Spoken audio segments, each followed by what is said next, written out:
and understanding that you're there for the greater good. There is no heaven. There is no hell below us. So you're just here, get in line, be one of the commune people in the Communist Party, and so therefore the state will supply all your needs according to their riches, not God. And so they view God as a competition, you might say.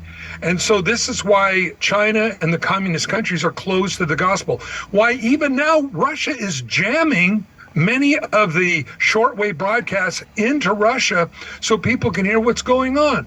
I mean, what kind of a society does that? They curtail the internet in China so people can't really find out what's going on. Again, we find this information selectiveness that we find to bring people to the wrong conclusion. And as America's duped, losing our freedoms by the hour, Brad, what's your take on it? Well, several points I can make on this. First off is militarily, we have to increase our military, our strength, and also increase our security.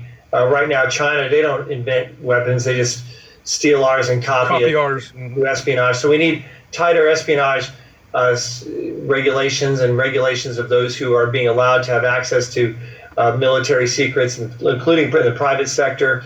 We need to deal with, as far as trade, we need to go back to the policies of the former administration where we make sure we have fair trade and we utilize sanctions appropriately to encourage independence from China. I think that's very important.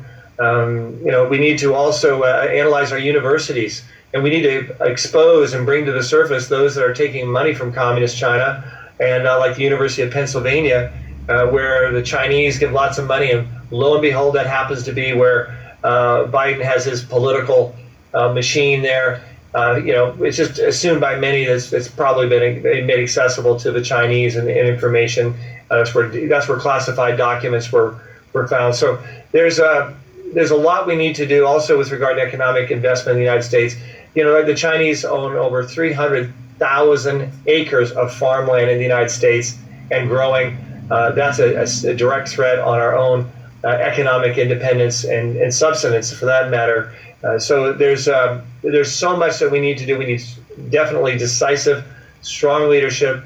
When you hear the Congress starting to talk about, well, we need to give more executive power to the president because there's decisive things that need to be done on a timely manner, we know that it's become much more serious and their eyes are opening up. That's the only good thing, is that their eyes are opening up and they realize that the status quo cannot continue for our national security and our economic interests. No, we're watching the death of a nation right now. And once again, that's why work for the night is coming when no one can work. Friends, we need to be about our daddy's business every moment, all the time. And again, as we had an earlier caller, that's where you'll see the miracles of God. Once again, really enjoy, Brad, you being on the program today. Again, Brad,